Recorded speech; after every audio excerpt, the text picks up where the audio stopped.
Hello and welcome back to a new video series here on the Lötwig Fusel channel. In this video series, C++ DevOps, C++ the application is gonna be our smallest problem. So well, there we are, a complete new series, a complete different topic, DevOps. Now, DevOps is kind of like a big term in like software development. You probably already heard it. You probably already know what it is. You probably already use DevOps infrastructure.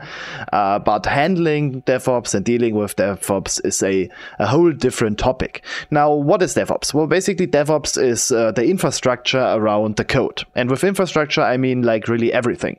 Starting with where your code is stored, where the versioning of your code happens, how your code is built, deployed, how your unit tests are executed and validated, integration tests, regression tests, whatever you want to do, your whole platform like development environment, your production environment, and everything that kind of like is kind of like handling between all of these is DevOps. Now DevOps of course is more than just like all these classical DevOps stuff. DevOps is also like a philosophy and a way on how to architect software, on kind of like how to build software, like micro architectures to kind of like separate the software so that it can be easily handled and better scaled on your DevOps infrastructure. So like everything that's kind of like handling around of that is DevOps. Now in general, if you're taking a look at this, DevOps is more kind of like a general IT networking Linux course. However, DevOps engineers also need to know how programming languages work and how the programming language the team uses builds up, how it works, how it builds, what are the nuances of the programming languages, the kind of like abilities, possibilities, and features of the language to kind of like design the infrastructure, and the other way around. You as a C++ developer also need to be aware on how like DevOps works in order to write efficient software for your DevOps infrastructure.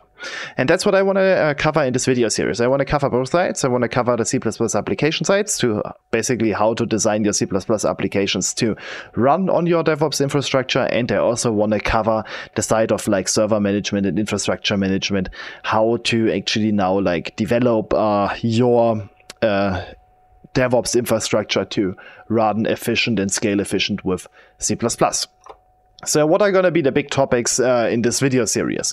Well, one big topic is going to be cross-platform. So how to design cross-platform software, how to develop on Windows, how to develop on Linux, how to develop on Windows with Linux in mind, because this is what I have been doing. I have been doing this for like one medium-sized project and one kind of like small-sized project. And in both projects, I basically coded everything on Windows and then ported it to Linux. And the porting to Linux, if you have like Linux in mind, is minimal. So if you are already on a design phase and implementation phase, if you already have Linux in mind, you're not going to have a problem on porting your software to Linux. Only if you're using like stuff like the registry, right? If you're using the registry, you only need to have this on Windows.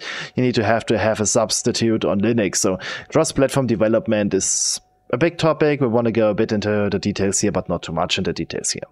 Now, the other thing that we're going to talk about is versioning. So how to handle versioning, both versioning on like the source code base, right? The source code base, it's versionized with Git. We already know Git. I'm not going to go too much into the depth of that, but I want to talk about more about like the versioning of releasing your applications, of like major, minor, patch releases, however you want to do this. Maybe talk a bit about different models on how you can do versioning with like the classical version numbers, build numbers that then get promoted to release candidates, which then get promoted to releases. And we might want to talk about all of these possible architectures and versioning that we can have. And I also want to talk about like code versioning and data versioning, because if you have a MySQL database, for example, that backs your whole application with like a hell of a lot of thousands, millions of user data entries, and you're changing kind of like the database model in your application, how do you handle versioning and transitioning to that?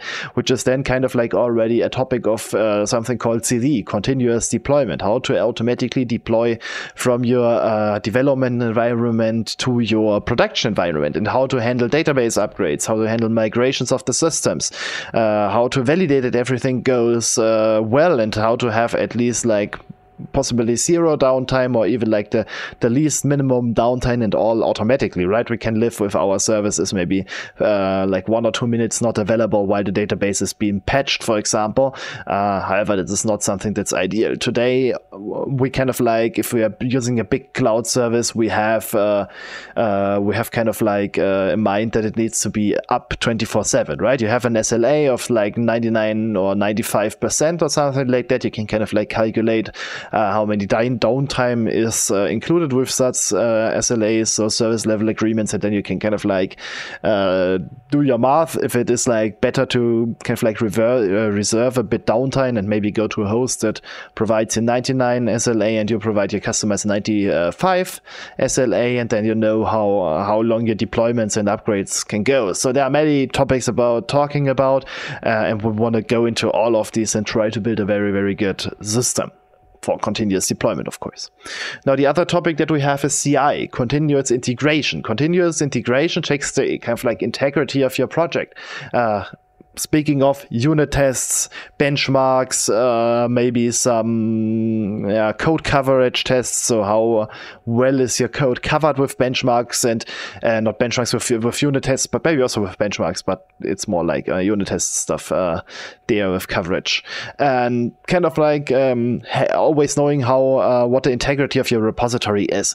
Is the code building of a pull request? Is the code kind of like degrading? Is the test coverage degrading, stuff like that. This can be easily handled with CI and monitored with CI. So most of the time you're going to have on a team, you're going to have if you're in like an agile environment, you have like a scrum master, a product owner, and then you have like your senior engineers and your normal software engineers and maybe the junior software engineers. However, your company likes to kind of like differentiate between these certain roles in your development team. And most of the time you're going to have somebody that's responsible for one part of the code base, right? If you have a team where everybody is equal, everybody is going to have a part where he is the expert in, or at least where he's kind of like the expert. And if somebody wants to make a change on this code base of that guy because there was something missing or there was a bug in there, and you see the bug and you quickly fix it,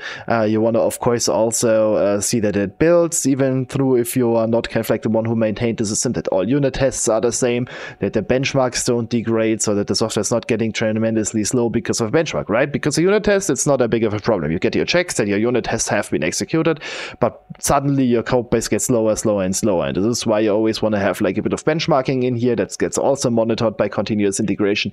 And if any of these parameters kind of like degrades, so you can see that the benchmarks getting slower and slower, a senior engineer, the project owner, or anybody on the team can kind of like react on that and say, all right, we need to investigate that and make sure that our integrity of our code base, of our software, is going to be kind of like kept in place.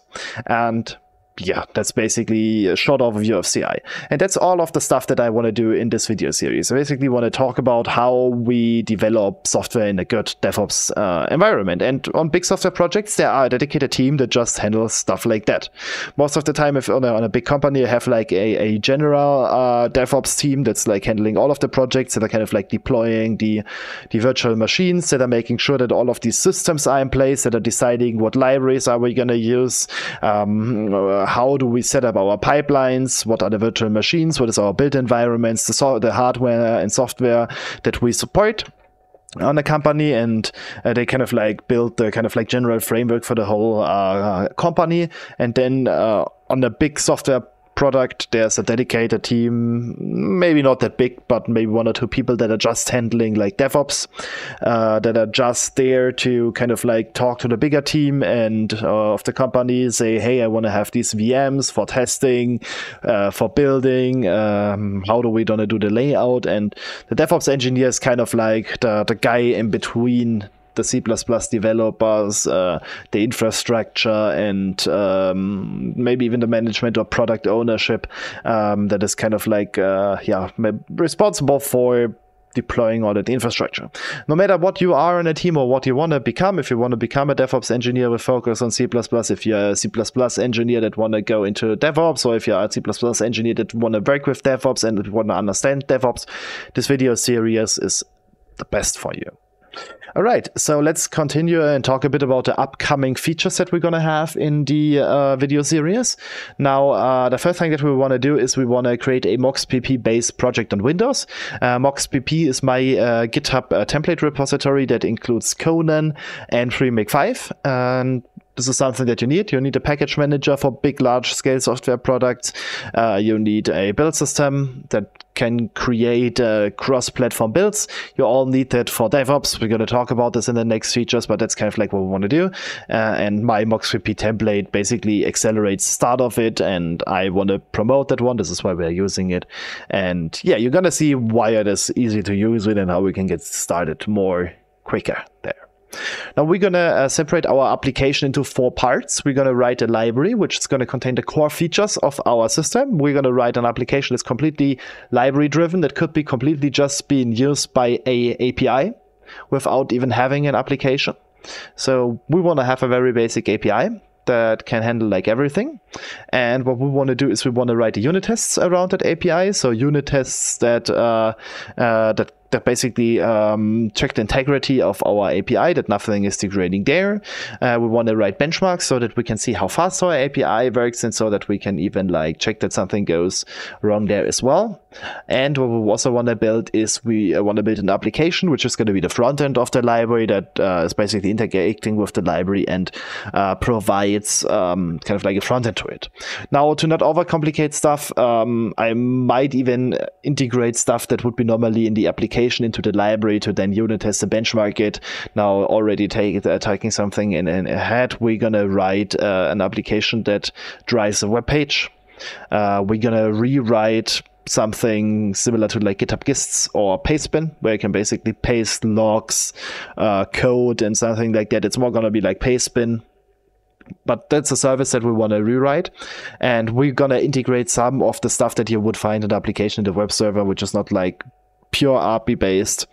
You're going to find something of that in the library as well, just that we can unit test and benchmark this. If we would have a full scale project, we would have multiple unit test projects, multiple benchmark projects, multiple library projects, and multiple applications, but we want to keep it simple for this tutorial series. Now, the next step that we were going to do is we're going to set up our local Git system. We're going to use Git EA or Git T or Gitea. I don't know how to pronounce it. I think it's like Gitea. I know. Probably Gitea, because yeah, it's kind of like a joke. Git and T, yeah, Gitea, yeah. We're going to basically create ourselves a own version management system, so our own GitHub basically. Now, no matter what, you have already come into contact with the DevOps by using GitHub. GitHub is software as a service, SaaS, because they are basically providing you a Git system, a Git environment, even like with projects and collaboration tools. GitHub is software as a service, and we're gonna create our own system on that. Why? Because many companies do not want to have public versioning. If you have a closed source software base, which many companies have, you're not gonna have this hosted on a public instance of GitHub. Now, of course, you could say, all right, we want to use GitHub completely, but using GitHub, even if we would like put our repositories to private, would mean that every of our other applications that we're going to deploy need to be reachable via the internet. And with reachable, I mean that every application needs to have a domain, so an address to be reachable, a unique IP address or a reverse proxy, and one unique IP address.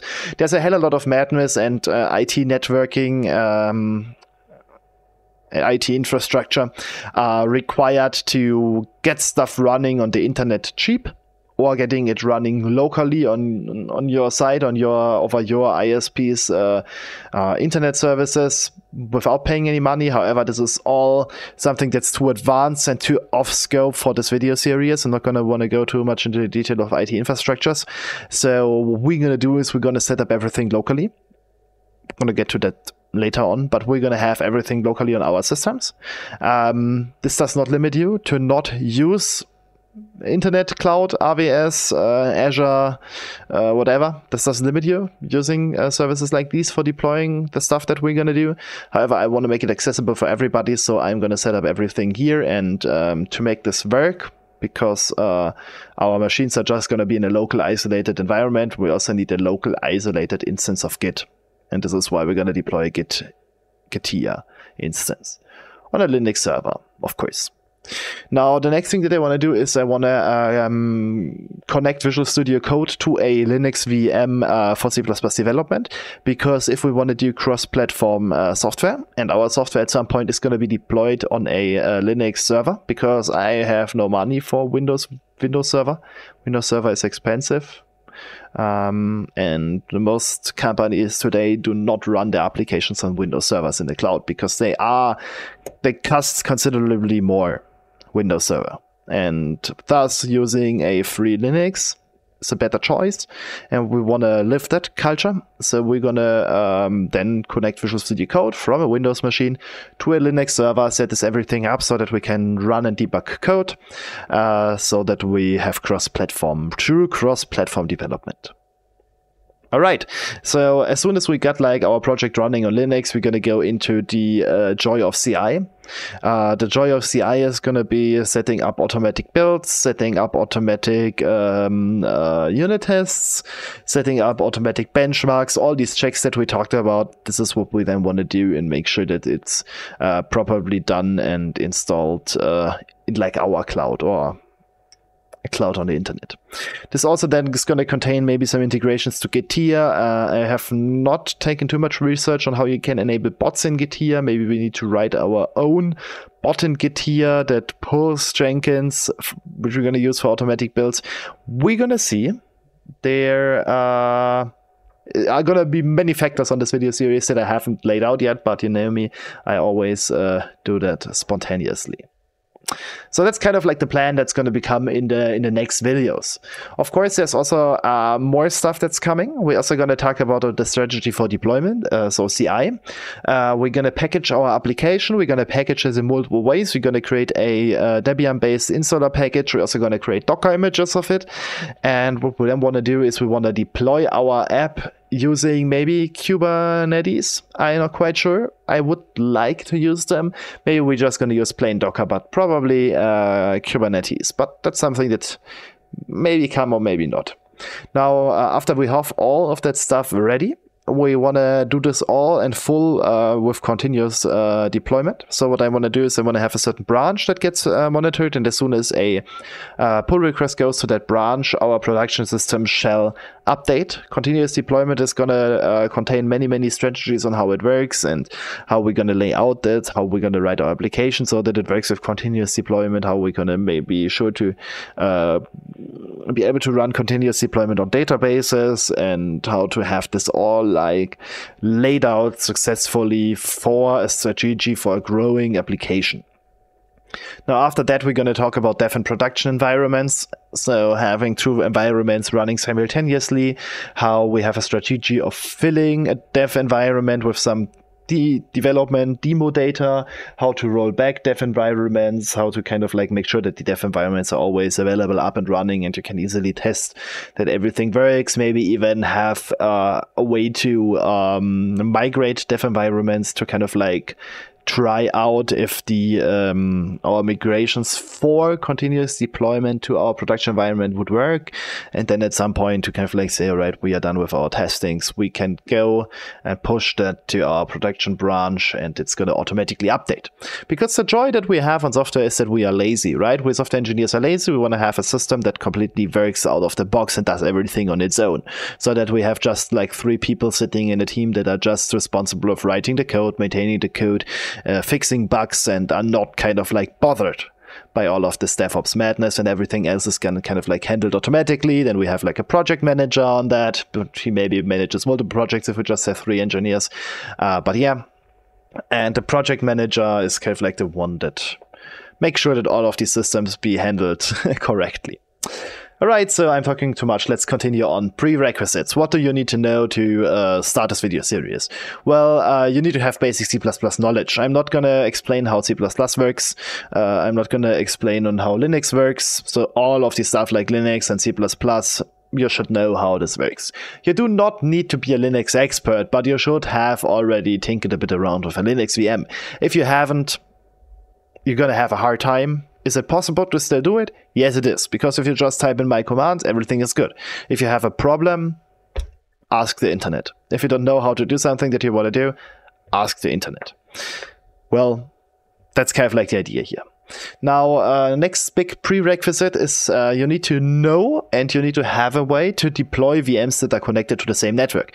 We're going to start with like 6 to 8 VMs. We maybe have more in the future, but this is kind of like my requirements that I've basically roughly approximated.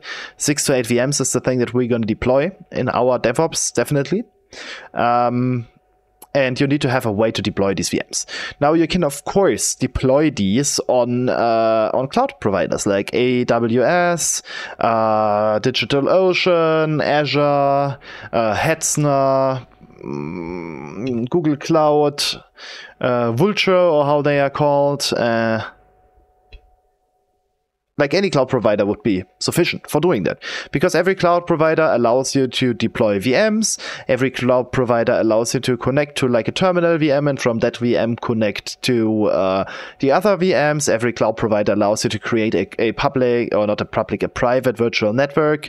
Every cloud provider allows you to create public networks by basically assigning them a public IP address. And every cloud provider allows you to tinker around with all of that stuff.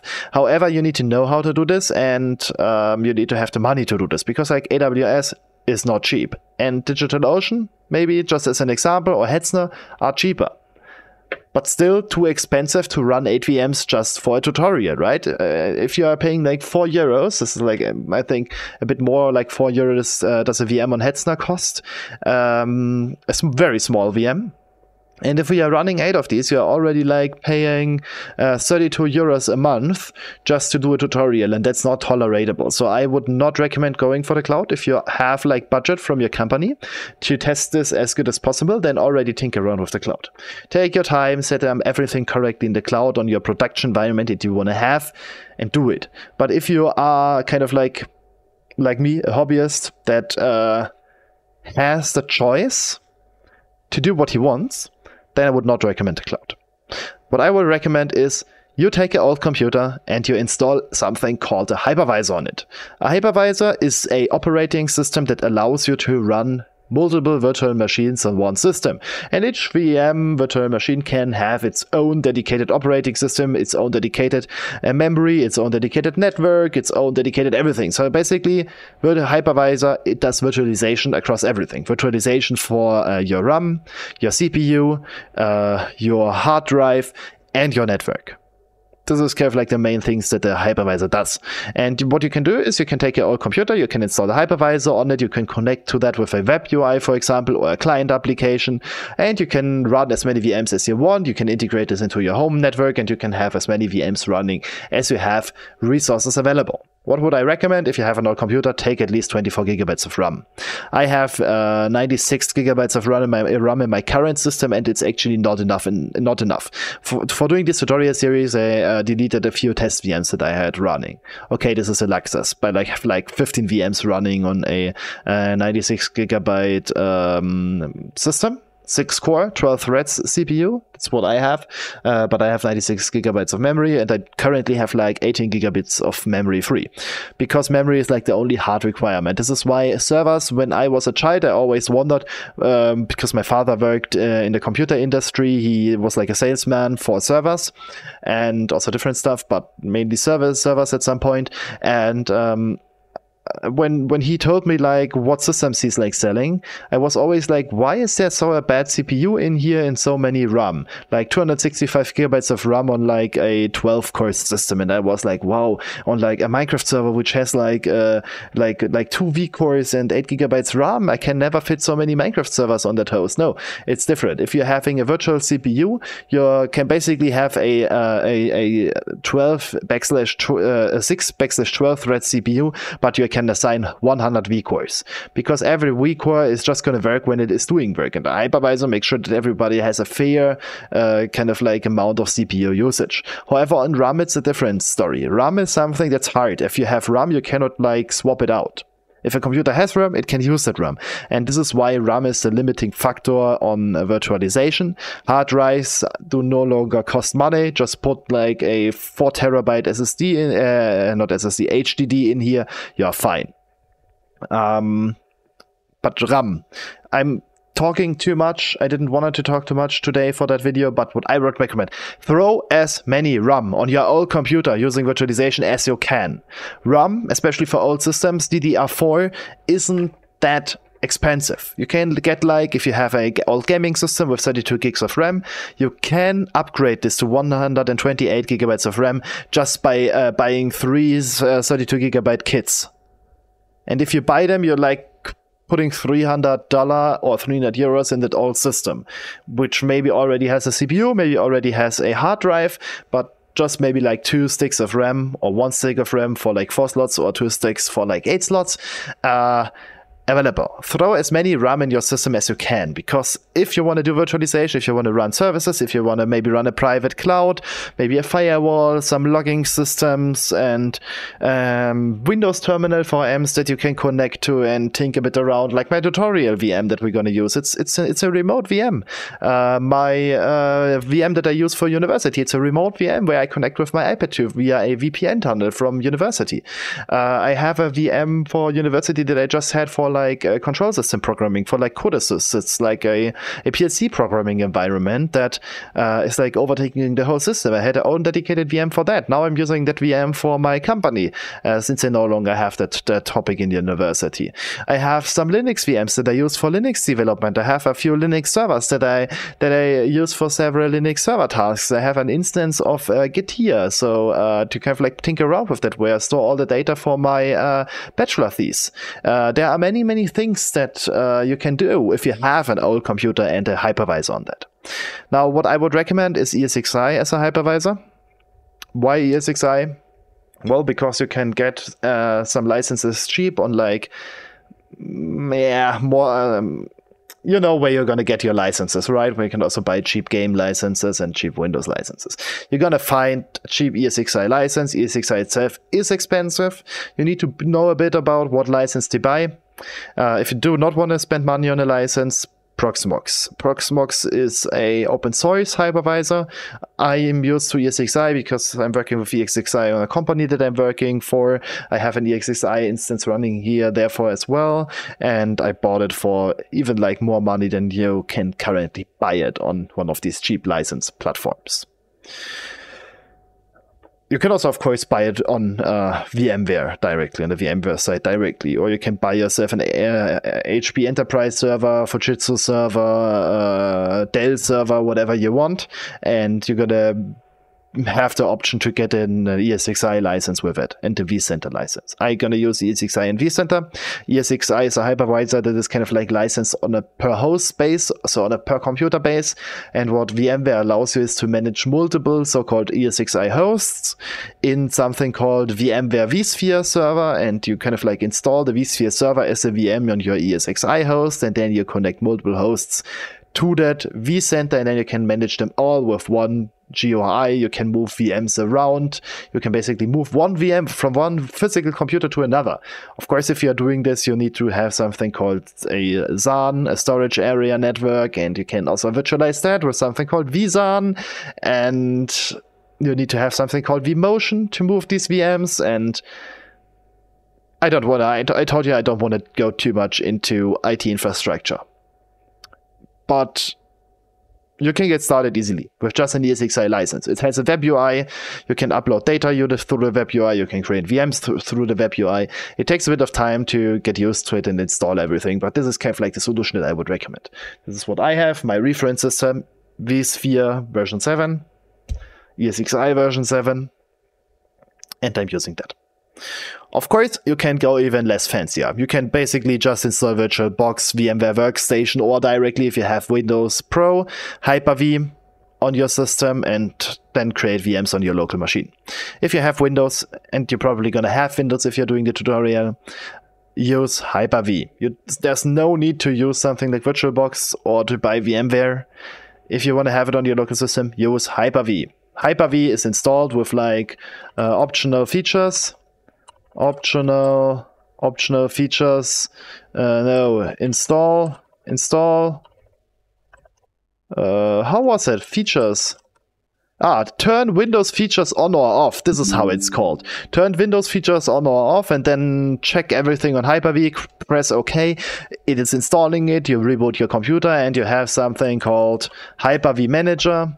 And Hyper-V Manager, if it opens up, allows you to right-click here, quick create. And you can click create a virtual machine here. Ubuntu version, create virtual machine, and it's gonna download Ubuntu and install you a Ubuntu virtual machine with like GUI stuff. So yeah, I think this is actually what's coming from WSL, Windows Subsystem for Linux. I know. However, you can like create virtual machines with Windows. There's no need to download a third-party software. Alright, good. Thank you for watching. We're gonna see us in the next video where we're really gonna get started with it. Was quite rough for today, bit of talking. I hope it wasn't that uninteresting for you. I threw out many words on you that you probably have never heard if you're coming from a classical C++ background. Yeah, it's not the general video series. I hope it's gonna have its audience, that people are interested in that. I hope I didn't scare you away with the first video, but yeah, thank you for watching. Make sure to like and subscribe, and have a nice day. Bye.